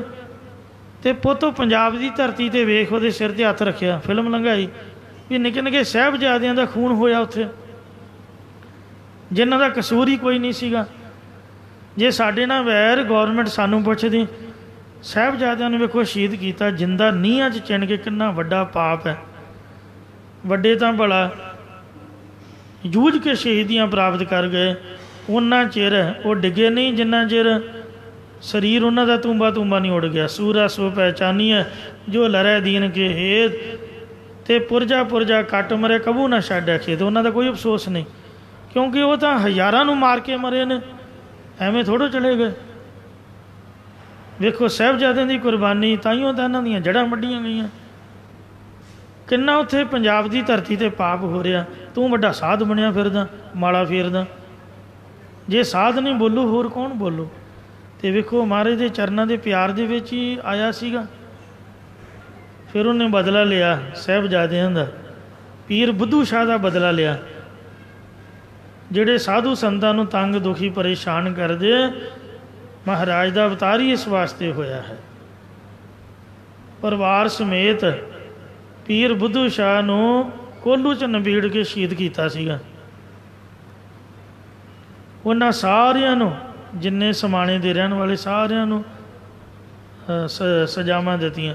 ਉਹ ਸਮਾਣੇ ਦੇ ਵਿੱਚ ਜਲਾਦ ਸੀਗੇ ਸਾਹਿਬਜ਼ਾਦਿਆਂ ਦੇ, ਨਾਵੇਂ ਪਾਤਸ਼ਾਹ ਦੇ, ਜਿਨ੍ਹਾਂ ਨਾਵੇਂ ਪਾਤਸ਼ਾਹ ਤਲਵਾਰ ਚਲਾਈ, ਅਤੇ ਸਢੌਰੇ ਦਾ ਸੀ ਪੀਰ ਬੁੱਧੂ ਸ਼ਾਹ। ਸਾਰਿਆਂ ਨੂੰ ਸਜ਼ਾਵਾਂ ਦਿੱਤੀਆਂ। ਫਿਰ ਫਤਿਹਗੜ੍ਹ ਆ ਕੇ ਵਜੀਦੇ ਨੂੰ ਤੂੰ ਘਸੀੜ ਮਾਰਿਆ। ਬੱਚਿਆਂ ਦੇ ਤਾਂ ਹਰੇਕ ਗੁੱਸਾ ਕਰਨਾ ਜਾਣਦਾ, ਪਤਾ ਉਦੋਂ ਲੱਗਦਾ ਜਦੋਂ ਬਰਾਬਰ ਨਾਲ ਮੁਕਾਬਲਾ ਹੋਵੇ। ਵੇਖ ਪੁੱਤ ਹੁਣ ਆ, ਘੋੜੇ ਦੀਆਂ ਟਾਪਾਂ ਮਗਰ ਪਾ ਕੇ ਜਿਉਂ ਚੱਪੜ ਚਿੜੀ ਤੋਂ ਘੜੀਸਿਆ, ਅਤੇ ਸਾਰੇ ਸਰਹੰਦ ਦੀਆਂ ਉਹਨੂੰ ਪਰਿਕਰਮਾ ਕਰਾਈਆਂ, ਤੋਬਾ ਕੀਤੀ, ਨੱਕ ਨਾ ਲਕੀਰਾਂ ਕਢਾਈਆਂ, ਸਾਰਾ ਹੀ ਸਰੀਰ ਰਗੜ ਕੇ ਉਹਦਾ ਖਤਮ ਕਰਤਾ। ਇਹ ਮਹਾਰਾਜ ਦੇ ਚਰਨਾਂ ਦਾ ਪਿਆਰ ਸੀਗਾ। ਨਹੀਂ ਤਾਂ 10 ਰੁਪਈਏ ਮੱਥਾ ਟੇਕਣਾ ਔਖਾ ਹੋ ਜਾਂਦਾ। ਬੜਾ ਔਖਾ ਹੈ ਆਪਦੀ ਜੇਬ 'ਚੋਂ ਕਿਸੇ ਨੂੰ ਕੁਛ ਦੇਣਾ, ਘਰ ਦੇ ਵਿੱਚੋਂ ਚੀਜ਼ ਲਿਆ ਕੇ ਦੇਣੀ। ਜਿਹੜਾ ਸਰੀਰ ਵੀ ਭੇਟਾ ਕਰਨਾ, ਇਹ ਬਿਨਾਂ ਪਿਆਰ ਤੋਂ ਨਹੀਂ ਹੋ ਸਕਦਾ। ਇੱਕ ਤਾਂ ਪ੍ਰਤੱਖ ਚਰਨ ਨੇ, ਦੂਜੇ ਜੇ ਹੁਣ ਤੁਸੀਂ ਕਹੋ ਤੇ ਗੁਰੂ ਜੀ ਮਹਾਰਾਜ ਦੇ ਗੁਰਬਾਣੀ ਰੂਪ ਚਰਨ ਹਨ। ਹਿਰਦੈ ਚਰਨ ਸ਼ਬਦ ਸਤਿਗੁਰ ਕੋ, ਜੋ ਗੁਰੂ ਸਾਹਿਬ ਦੇ ਆ ਕਿੰਨੇ ਮਿੱਠੇ ਅਤੇ ਪਿਆਰੇ ਛੋਟੇ ਛੋਟੇ ਸ਼ਬਦ 2-2 ਪਦਿਆਂ ਵਾਲੇ, ਇਹ ਮਹਾਰਾਜ ਦੇ ਚਰਨ ਨੇ। ਇਹਨਾਂ ਦਾ ਜਾਪ ਕਰਦਿਆਂ ਬਾਣੀ ਨੂੰ ਹਿਰਦੇ 'ਚ ਵਸਾਉਣਾ। ਸ੍ਰੀ ਸੁਖਮਨੀ ਸਾਹਿਬ ਦਾ ਪਾਠ, ਜਪਜੀ ਸਾਹਿਬ ਦਾ ਪਾਠ, ਇਹੀ ਮਹਾਰਾਜ ਦੇ ਚਰਨ ਹਨ। ਅੱਖਾਂ ਦੇ ਵਿੱਚ ਗੁਰੂ ਗ੍ਰੰਥ ਸਾਹਿਬ ਮਹਾਰਾਜ ਜੀ ਦੇ ਅੱਖਰ ਰੱਖਣੇ। ਪਹਿਲਾਂ ਅੱਖਰਾਂ ਦਾ ਧਿਆਨ ਧਾਰਨਾ, ਵਾਵੇ ਕਰਨਾ ਹਾਈ ਸਿਆਰੀ ਗੱਗੀ ਔਂਕੜ ਹਾਰੇ ਦੁਲੰਕੜ। ਫਿਰ ਉਸ ਤੋਂ ਬਾਅਦ ਸ਼ਬਦ ਦੇ ਅਰਥਾਂ ਦੇ ਵਿੱਚ ਧਿਆਨ ਜੋੜਨਾ। ਚਿੱਤ ਚਰਨ ਨਾਮ, ਜੋ ਚਿੱਤ ਦੇ ਵਿੱਚ ਮਹਾਰਾਜ ਦੇ ਨਾਮ ਬਾਣੀ ਨੂੰ ਧਾਰਨ ਕਰਨਾ, ਇਹ ਮਹਾਰਾਜ ਦੇ ਚਰਨ ਹਨ। ਪਾਤਸ਼ਾਹ ਫਰਮਾਉਂਦੇ ਨੇ, ਮਾਈ ਚਰਨ ਗੁਰ ਮਿੱਠੇ। ਇਹ ਮਾਤਾ ਪਿਤਾ ਦੀ ਤਰ੍ਹਾਂ ਸੰਤ ਜਨੋ, ਭਗਤ ਜਨੋ, ਜਿਹੜੇ ਸਤਿਗੁਰੂ ਮਹਾਰਾਜ ਜੀ ਦੇ ਪ੍ਰਤੱਖ 10 ਪਾਤਸ਼ਾਹੀਆਂ ਦੇ ਚਰਨ ਹਨ, ਇਹ ਬੜੇ ਹੀ ਮਿੱਠੇ ਅਤੇ ਪਿਆਰੇ ਨੇ। ਜਿਹੜੇ ਨਾਮ ਦੇ ਬਾਣੀ ਰੂਪ ਸ੍ਰੀ ਗੁਰੂ ਗ੍ਰੰਥ ਸਾਹਿਬ ਮਹਾਰਾਜ ਸ਼ਬਦ ਅਵਤਾਰ, ਇਹਨਾਂ ਦੇ ਚਰਨ ਹਨ। ਇਹ ਮਨ ਦੇ ਵਿੱਚ ਮਿੱਠੇ ਅਤੇ ਪਿਆਰੇ ਲੱਗਣ ਵਾਲੇ ਨੇ। ਕਲਗੀਧਰ ਗੁਰੂ ਗੋਬਿੰਦ ਸਿੰਘ ਮਹਾਰਾਜ ਸੱਚਖੰਡ ਸ੍ਰੀ ਹਜ਼ੂਰ ਸਾਹਿਬ, ਜਿਹੜੀ ਕਨਾਤ ਤਣੀ ਹੋਈ ਸੀ ਜਦ ਅੰਤਮ ਸਮੇਂ ਉਹਦੇ ਵਿੱਚ ਪ੍ਰਵੇਸ਼ ਹੋਣ ਲੱਗੇ, ਤਾਂ ਬਾਬਾ ਹਰ ਸਿੰਘ ਜੀ, ਜੋ ਗੁਰੂ ਸਾਹਿਬ ਜੀ ਦੀ ਡਾਇਰੀ ਲਿਖਿਆ ਕਰਦੇ, ਉਹ ਭੱਜ ਕੇ ਮਹਾਰਾਜ ਦੇ ਚਰਨੀ ਹੱਥ ਲਾਉਣ ਲੱਗੇ ਕਿ ਜਾਂਦੀ ਬਾਕੀ ਚਰਨਾਂ ਨੂੰ ਮੱਥਾ ਹੀ ਟੇਕ ਲਈਏ। ਜਦੋਂ ਨਾ ਮਹਾਰਾਜ ਦੇ ਪੈਰਾਂ ਨੂੰ ਹੱਥ ਲਾਉਣਾ ਚਾਹਿਆ, ਅਤੇ ਜਿਵੇਂ ਹਵਾ ਦੇ ਵਿੱਚ ਦੀ ਝਟਕਾ ਲੱਗਦਾ, ਇਉਂ ਹੱਥ ਨੂੰ ਝਟਕਾ ਲੱਗਾ। ਬੜਾ ਮਨ ਦੇ ਵਿੱਚ ਉਦਾਸ ਹੋਇਆ। ਆਖਿਆ ਗੁਰੂ ਜੀ ਮਹਾਰਾਜ ਚਰਨ ਆਪਦੇ ਦੇਖ ਰਹੇ ਨੇ, ਦਰਸ਼ਨ ਹੋ ਰਹੇ ਨੇ, ਪਰ ਨਾ ਮੱਥਾ ਲੱਗ ਰਿਹਾ ਨਾ ਹੱਥ ਟੱਚ ਕਰ ਰਹੇ ਨੇ। ਇਹ ਕੀ ਕਾਰਨ ਹੈ? ਜਿਸ ਤਰ੍ਹਾਂ ਲਾਈਟ ਹੁੰਦੀ ਹੈ ਅਤੇ ਲਾਈਟ ਨੂੰ ਕੋਈ ਫੜ ਨਹੀਂ ਸਕਦਾ, ਦਿਖਦੀ ਜ਼ਰੂਰ ਹੈ। ਇਉਂ ਗੁਰੂ ਸਾਹਿਬ ਪ੍ਰਕਾਸ਼ਮਾਨ ਹਨ। ਅਤੇ ਮਹਾਰਾਜ ਇਹ ਕੀ ਕੌਤਕ ਹੈ? ਸਾਹਿਬ ਕਹਿਣ ਲੱਗੇ ਕਿ ਗੁਰਮੁਖੋ ਇਹ ਸਾਡਾ ਅਸਲੀ ਰੂਪ ਨਹੀਂ ਹੈ, ਇਹ ਤਾਂ ਇੱਕ ਦਰਸ਼ਨ ਮਾਤਰ ਰੂਪ ਧਾਰਿਆ। ਦੁਸ਼ਟਾਂ ਦੇ ਨਾਸ਼ ਵਾਸਤੇ ਅਤੇ ਧਰਮ ਨੂੰ ਚਲਾਉਣ ਲਈ, ਸੰਤਾਂ ਨੂੰ ਦਰਸ਼ਨ ਦੇਣ ਲਈ ਸਰਗੁਣ ਰੂਪ ਧਾਰੇ ਨੇ 10। ਇਸ ਤੋਂ ਬਾਅਦ ਇਹ ਮਰਿਆਦਾ ਖਤਮ ਕਰ ਦਿੱਤੀ ਹੈ। ਹੁਣ ਸਰਗੁਣ ਰੂਪ ਨਹੀਂ ਆਊਗਾ। ਧਰਮ ਚਲਾਵਣ ਸੰਤ ਉਬਾਰਨ, ਦੁਸ਼ਟ ਸਭਨ ਕੋ ਮੂਲ ਉਪਾਰਨ, ਯਾਹੀ ਕਾਜ ਤਰਾ ਹਮ ਜਨਮੰ, ਸਮਝ ਲੈ ਹੋ ਸਾਧੂ ਸਭ ਮਨਮੰ। ਇਹ ਸ੍ਰੇਸ਼ਟ ਮਹਾਤਮਾ ਜਨੋ ਆਪਦੇ ਮਨ ਦੇ ਵਿੱਚ ਇਹ ਗੱਲ ਚੰਗੀ ਤਰ੍ਹਾਂ ਸਮਝ ਲਓ ਕਿ ਅਸਾਂ ਨੇ ਧਰਮ ਨੂੰ ਚਲਾਉਣ ਵਾਸਤੇ, ਸੰਤਾਂ ਨੂੰ ਬਚਾਉਣ ਲਈ ਅਤੇ ਦੁਸ਼ਟਾਂ ਦੇ ਖਾਤਮੇ ਵਾਸਤੇ ਇਹ ਸਰਗੁਣ ਰੂਪ ਧਾਰੇ ਨੇ। ਉਹ ਕਾਰਜ ਅਸੀਂ ਹੁਣ ਪੂਰਾ ਕਰ ਦਿੱਤਾ ਅਤੇ ਆਪ ਦੀ ਜੋਤ ਅਸੀਂ ਗੁਰੂ ਗ੍ਰੰਥ ਸਾਹਿਬ 'ਚ ਵਿਰਾਜਮਾਨ ਕਰ ਦਿੱਤੀ ਹੈ। ਇਹ ਸਾਡਾ ਅਸਲੀ ਰੂਪ ਨਹੀਂ ਹੈ, ਇਹ ਹੁਣ ਅਲੋਪ ਹੋ ਜਾਏਗਾ। ਫਿਰ ਮਹਾਰਾਜ ਆਪ ਦੇ ਕਿੰਨੇ ਰੂਪ ਹਨ? ਸਤਿਗੁਰੂ ਜੀ ਕਹਿਣ ਲੱਗੇ ਸਾਡੇ 3 ਰੂਪ ਹਨ। ਭਾਈ ਨੰਦ ਲਾਲ ਜੀ ਵੀ ਉੱਥੇ ਸੁਣ ਰਹੇ ਸੀ, ਸਾਰੀ ਸੰਗਤ ਖੜੀ ਸਾਰਾ ਕੁਝ ਦੇਖ ਰਹੀ ਸੀ, ਸੁਣ ਰਹੀ ਸੀ। ਅਤੇ ਗੁਰੂ ਜੀ ਮਹਾਰਾਜ ਨੇ ਸਰਬ ਸਾਂਝਾ ਉਪਦੇਸ਼ ਬਖਸ਼ਿਆ। ਭਾਈ ਨੰਦ ਲਾਲ ਨੇ ਉਸੇ ਵਕਤ ਲਿਖ ਲਿਆ, ਜਿਹੜਾ ਰਹਿਤਨਾਮਾ ਭਾਈ ਨੰਦ ਲਾਲ ਜੀ ਕਾ ਹੈ, ਉਹਦੇ ਵਿੱਚ ਇਹ ਪੰਕਤੀਆਂ ਦਰਜ ਹਨ। 3 ਰੂਪ ਹੈ ਮੋਹੇ ਕੇ, ਕਲਗੀਧਰ ਜੀ ਦੇ ਬਚਨ ਨੇ ਕਿ ਮੇਰੇ 3 ਰੂਪ ਨੇ ਗੁਰਸਿੱਖੋ, ਸੁਣੋ ਨੰਦ ਚਿਤ ਲਾਏ। ਇਹ ਭਾਈ ਨੰਦ ਲਾਲ ਸਿੰਘ ਜੀ ਚਿਤ ਲਾ ਕੇ ਸੁਣੋ। ਨਿਰਗੁਣ ਸਰਗੁਣ ਗੁਰ ਸ਼ਬਦ ਕਹੋ ਹੋ ਤੋਹੇ ਸਮਝਾਏ। ਇੱਕ ਸਾਡਾ ਨਿਰਗੁਣ ਰੂਪ ਹੈ, ਜਿਹੜਾ ਜੋਤੀ ਸਰੂਪ ਸਭਨਾਂ ਦੇ ਵਿੱਚ ਰਮਿਆ ਹੋਇਆ ਹੈ। ਸਭ ਮੈਂ ਜੋਤ ਜੋਤ ਹੈ ਸੋਏ, ਤਿਸ ਦਾ ਚਾਨਣ ਸਭ ਮੈਂ ਚਾਨਣ ਹੋਏ। ਸਭੈ ਘਟ ਰਾਮ ਬੋਲੇ, ਰਾਮਾ ਬੋਲੇ, ਰਾਮ ਬਿਨਾ ਕੋ ਬੋਲੇ ਰੇ। ਰਹਾਉ ਏਕਲ ਮਾਟੀ ਕੁੰਜਰ ਚੀਟੀ, ਭਾਜਨ ਹੈ ਬੋ ਨਾਨਾ ਰੇ। ਅਸਤਾਵਰ ਜੰਗਮ ਕੀਟ ਪਤੰਗਮ, ਘਟ ਕਰ ਰਾਮ ਸਮਾਨਾ ਰੇ। ਏਕਲ ਚਿੰਤਾ ਰਾਖ ਅਨੰਤ, ਔਰ ਤਜੋ ਸਭ ਆਸਾ ਰੇ। ਪਰਣ ਮੈਂ ਨਾਮਾ ਪਏ ਨੇ ਕਾਮਾ, ਕੋ ਠਾਕੁਰ ਕੋ ਦਾਸਾ ਰੇ। ਇਹ ਸਾਡਾ ਨਿਰਗੁਣ ਰੂਪ ਹੈ, ਜੋਤੀ ਸਰੂਪ। ਪਾਤੀ ਤੋਰੈ ਮਾਲਣੀ, ਪਾਤੀ ਪਾਤੀ ਜੀਓ, ਜਿਸ ਪਾਹਨ ਕੋ ਪਾਤੀ ਤੋਰੈ ਸੋ ਪਾਹਨ ਨਿਰਜੀਓ। ਭੂਲੀ ਮਾਲਣੀ ਹੈ ਏਓ, ਸਤਿਗੁਰ ਜਾਗਤਾ ਹੈ ਦਿਓ। ਰਹਾਉ ਬ੍ਰਹਮ ਪਾਤੀ ਬਿਸੰਡਾਰੀ, ਫੂਲ ਸ਼ੰਕਰ ਦਿਓ। ਅਤੇ 3 ਲੋਕ ਪ੍ਰਤੱਖ ਤੋਰੈ ਕਰੈ ਕਿਸ ਕੀ ਸੇਉ। ਇਉਂ ਸੋ ਮਹਾਰਾਜ ਦੀ ਬਾਣੀ ਵਿੱਚ ਜ਼ਿਕਰ ਹੈ ਕਿ ਪੱਤੇ ਪੱਤੇ 'ਚ ਭਗਵਾਨ ਦਾ ਵਾਸਾ ਹੈ, ਪੱਤੇ ਪੱਤੇ 'ਚ ਮਹਾਰਾਜ ਦੀ ਜੋਤ ਹੈ। ਇਹ ਨਿਰਗੁਣ ਰੂਪ ਹੈ। ਸਰਗੁਣ ਰੂਪ ਜਿਸ ਤਰ੍ਹਾਂ ਦਸੇ ਪਾਤਸ਼ਾਹੀਆਂ ਦੇ ਸਰੀਰ ਆਪ ਨੇ ਦਰਸ਼ਨ ਕੀਤੇ, ਅਤੇ ਗੁਰ ਸ਼ਬਦ ਸ੍ਰੀ ਗੁਰੂ ਗ੍ਰੰਥ ਸਾਹਿਬ ਮਹਾਰਾਜ। ਬਾਣੀ ਗੁਰੂ, ਗੁਰੂ ਹੈ ਬਾਣੀ, ਵਿੱਚ ਬਾਣੀ ਅੰਮ੍ਰਿਤ ਸਾਰੇ। ਗੁਰਬਾਣੀ ਕਹੈ ਸੇਵਕ ਜਨ ਮਨ, ਪ੍ਰਤੱਖ ਗੁਰੂ ਨਿਸਤਾਰ। ਇਹ ਤਾਂ ਰਹੀ ਦਰਸ਼ਨਾਂ ਦੀ ਗੱਲ। ਅਤੇ ਜੇ ਗੱਲਾਂ ਕਰਨ ਨੂੰ ਮਹਾਰਾਜ ਜੀ ਕਰੇ ਫਿਰ ਕੀ ਕਰੀਏ? ਕਹਿੰਦੇ ਹੁਕਮਨਾਮਾ ਲਓ, ਗੁਰਬਾਣੀ ਦਾ ਸ੍ਰੀ ਸਹਿਜ ਪਾਠ ਕਰੋ, ਸ੍ਰੀ ਗੁਰੂ ਗ੍ਰੰਥ ਸਾਹਿਬ ਜੀ ਦੀ ਬਾਣੀ ਦਾ ਨਿਤਨੇਮ ਕਰੋ ਲਗਾਤਾਰ ਡੇਲੀ 30 36 ਅੰਗ ਜਾਂ 50 ਅੰਗ। ਜਿਹੜਾ ਤਾਂ ਸਤਿਗੁਰਾਂ ਦਾ ਉਪਦੇਸ਼ ਹੈ, ਸਮਝੋ ਕਿ ਗੁਰੂ ਸਾਹਿਬ ਸਾਡੇ ਨਾਲ ਬੋਲ ਰਹੇ ਨੇ, ਸਾਨੂੰ ਸਿੱਖਿਆ ਦੇ ਰਹੇ ਨੇ। ਜਿਹੜਾ ਸਿੱਖ ਵੱਲੋਂ ਬੇਨਤੀ ਹੈ, ਸਮਝੋ ਕਿ ਆਪ ਦੇ ਵੱਲੋਂ ਅਸੀਂ ਅਰਦਾਸ ਕਰ ਰਹੇ ਹਾਂ। ਇੰਝ ਭਾਵਨਾ ਕਰੋ ਕਿ ਆਪਾਂ ਗੁਰੂ ਨਾਲ ਗੱਲਾਂ ਕਰ ਰਹੇ ਹਾਂ। ਸ੍ਰੀ ਗੁਰੂ ਗ੍ਰੰਥ ਸਾਹਿਬ ਜੀ ਦੀ ਬਾਣੀ ਪੜ੍ਹਨ ਦਾ ਇਹ ਫਲ ਹੈ ਕਿ ਦਸੇ ਪਾਤਸ਼ਾਹੀਆਂ ਨਾਲ ਅਸੀਂ ਗੱਲਾਂ ਕਰ ਰਹੇ ਹਾਂ, ਬਚਨ ਕਰ ਰਹੇ ਹਾਂ, ਅਤੇ ਮਹਾਰਾਜ ਸਾਡੇ ਬਿਲਕੁਲ ਨਾਲ ਬੈਠੇ ਹੋਏ ਨੇ। ਇਸ ਤਰ੍ਹਾਂ ਭੈ ਭਾਵਨੀ ਅਦਬ ਸਤਿਕਾਰ ਨਾਲ ਗੁਰਬਾਣੀ ਦਾ ਪਾਠ ਕਰਨਾ। जे महाराज श्री गुरु ग्रंथ साहब महाराज जी के दर्शन ना हो सकन, कहते पंज सिंह मेरा रूप ने, सिख पंजन मैं मेरो वासा, पंजां दे चरनी लगो। कई रौला पाते आखे जी देहधारी गुरु, अज देहधारी गुरु ने आना जे, कर लियो बाबे दे दर्शन। देहधारी गुरु किहड़े ने साडे? सिख पंचन मैं मेरो वासा। जिन्ना चिर पंज प्यारे साहिबान श्री गुरु ग्रंथ साहिब की हाजूरी च अमृत संचार की सेवा निभाते हैं, उन्ने चिर तक वो साडे लई गुरु का रूप हैं। जदों चोले उतार के बाहर आ जाते हैं फिर वो साडे वर्गे ही ने, संगत रूप हैं। आपस में आपां गुर भाई हाँ। सोरठ महला पंजवा, घर तीजा, चौप देखो अंकार सतगुर प्रसाद। एक पिता एक कसके हम बार, तू मेरा गुर हाई।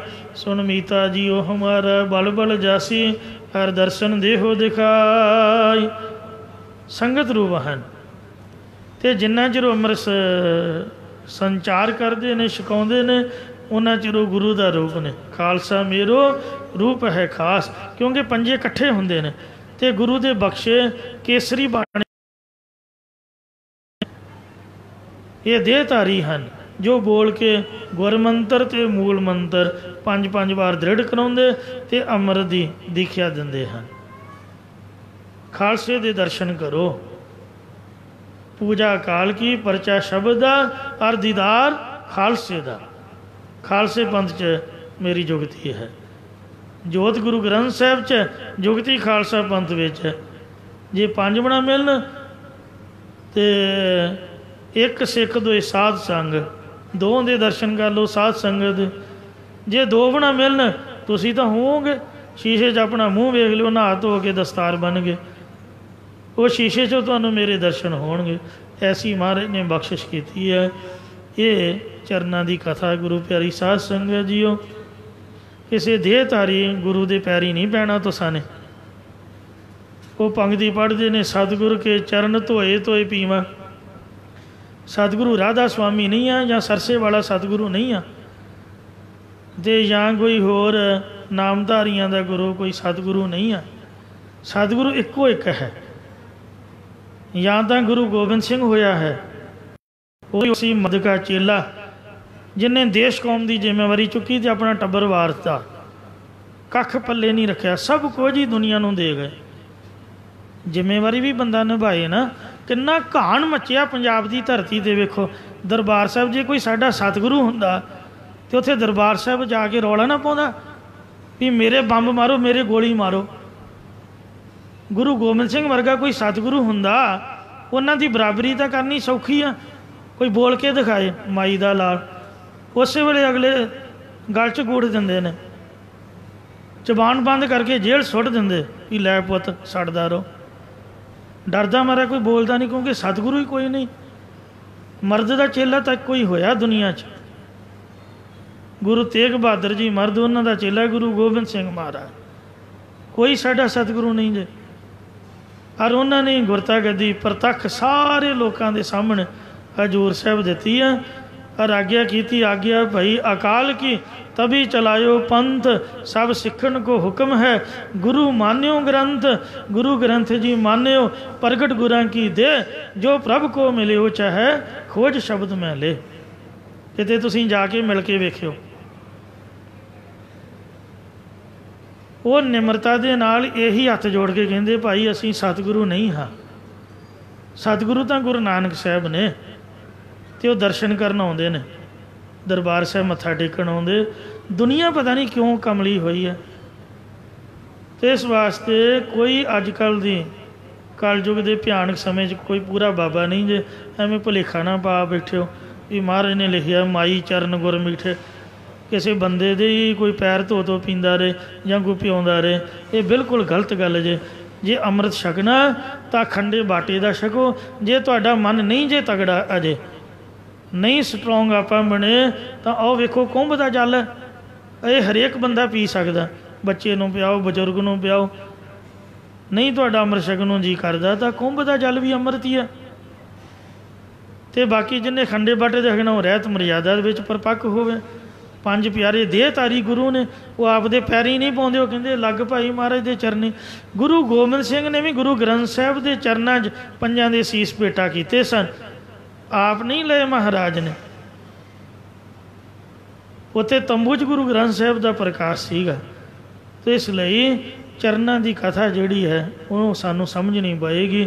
ਸਮੁੱਚੀ ਸਾਧ ਸੰਗਤ ਦੇ ਚਰਨ, ਇਹਨਾਂ ਦੀ ਸੇਵਾ ਕੀ ਹੈ? ਉਹਨਾਂ ਦੇ ਜੋੜੇ ਝਾੜਨੇ, ਚਰਨ ਗੰਗਾ ਨੂੰ ਸਾਫ਼ ਕਰਨਾ। ਚਰਨ ਗੰਗਾ 'ਚੋਂ ਪਾਣੀ ਪੀਣਾ ਨਹੀਂ। ਜਿਸ ਮੂੰਹ 'ਚ ਅੰਮ੍ਰਿਤ ਪਿਆ, ਜਿਹਨੇ ਬਾਣੀ ਪੜ੍ਹਨੀ ਹੈ, ਉਹ ਸਰੋਵਰ ਦਾ ਅੰਮ੍ਰਿਤ ਪੀਵੇ, ਕੁੰਭ ਦਾ ਜਲ ਪੀਵੇ।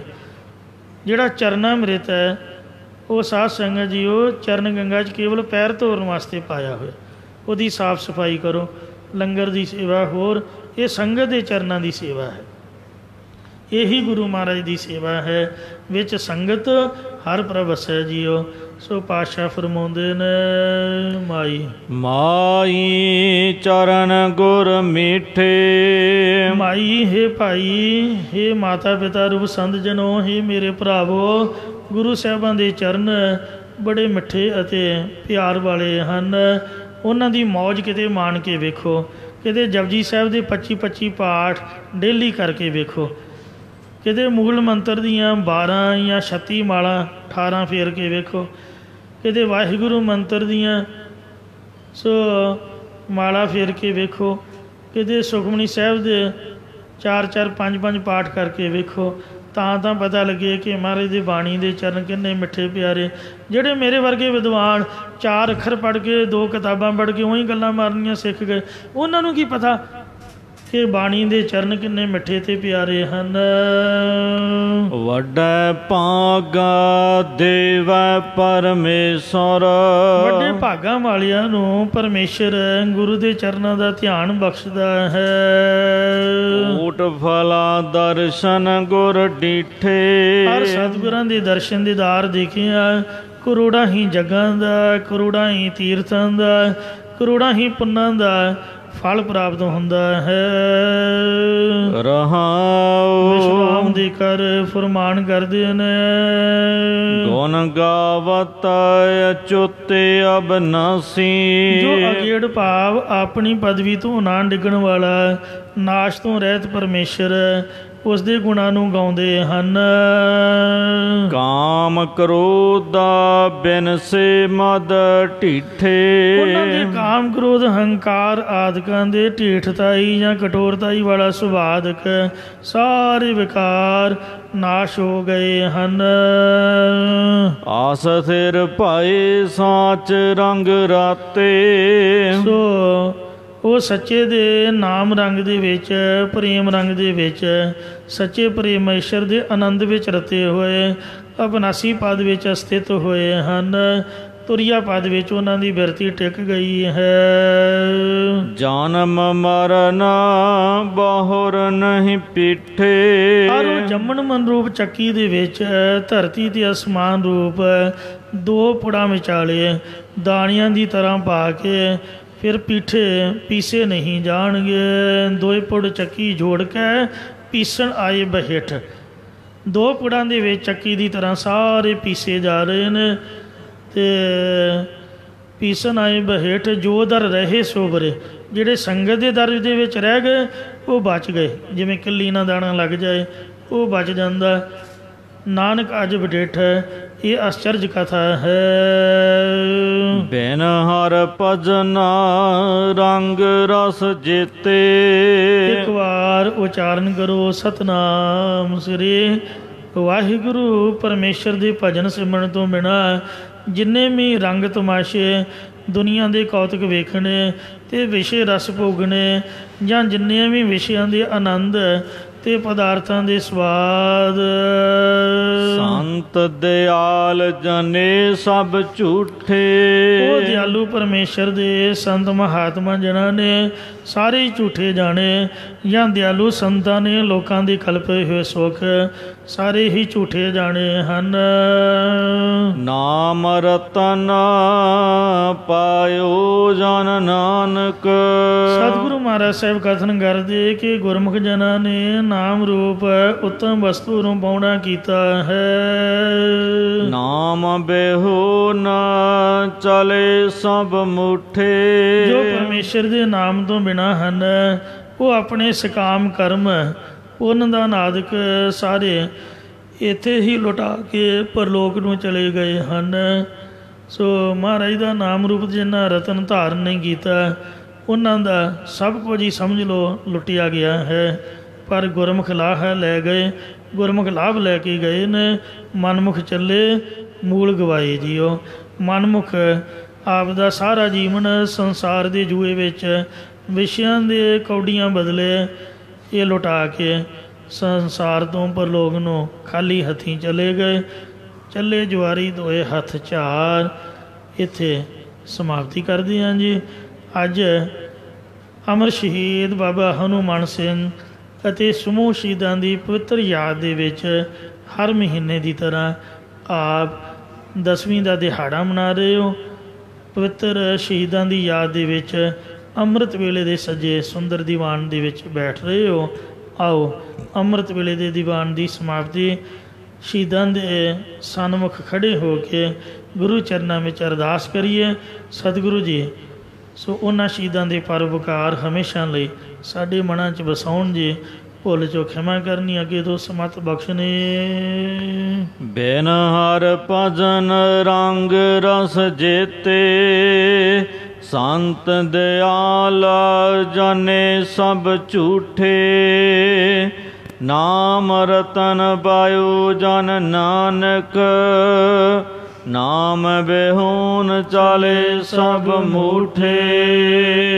ਵਾਹਿਗੁਰੂ ਜੀ ਕਾ ਖਾਲਸਾ ਵਾਹਿਗੁਰੂ ਜੀ ਕੀ ਫਤਿਹ। ਰਾਮ ਕਲੀ ਮਹੱਲਾ ਤੀਜਾ। ਆਨੰਦ ਇੱਕ ਓੰਕਾਰ ਸਤਿਗੁਰ ਪ੍ਰਸਾਦ। ਆਨੰਦ ਭਇਆ ਮੇਰੀ ਮਾਏ ਸਤਿਗੁਰੂ ਮੈਂ ਪਾਇਆ। ਸਤਿਗੁਰ ਤਾਂ ਪਾਇਆ ਸਹਿਜ ਸੇਤੀ ਮਨ ਵਜੀਆਂ ਵਧਾਈਆਂ। ਰਾਗ ਰਤਨ ਬਰਵਾਰ ਭਰੀਆਂ ਸ਼ਬਦ ਗਾਵਣ ਆਈਆਂ। ਸ਼ਬਦੋ ਤਾਂ ਗਾਵੋ ਹਰੀ ਕੇਰਾ ਮਨ ਜਿਨੀ ਵਸਾਇਆ। ਨਾਨਕ ਆਨੰਦ ਹੋਇ ਸਤਿਗੁਰੂ ਮੈਂ ਪਾਇਆ। ਏ ਮਨ ਮੇਰਿਆ ਤੂੰ ਸਦਾ ਰਹੂ ਹਰ ਨਾਲੇ। ਰਹੋ ਤੂੰ ਮਨ ਮੇਰੇ ਦੁਖ ਸਭ ਸਾਰਨਾ ਅੰਗੀ। ਕਾਰੁ ਕਾਰੇ ਤੇਰਾ ਕਾਰਜ ਸਭ ਸਵਾਰਣਾ। ਸਭਨਾ ਗੱਲਾਂ ਸਮਰਥ ਸੁਆਮੀ ਸੋ ਕਿਉ ਮਨੋ ਵਿਸਾਰੇ। ਕਹਿ ਨਾਨਕ ਮਨ ਮੇਰੇ ਸਦਾ ਰਹੂ ਹਰ ਨਾਲੇ। ਸਾਚੇ ਸਾਹਿਬਾ ਕਿਆ ਨਹੀਂ ਕਰ ਤੇਰਾ। ਕਰਤਾ ਤੇਰਾ ਸਭ ਕਿਛ ਹੈ ਜਿਸ ਦੇ ਸੋ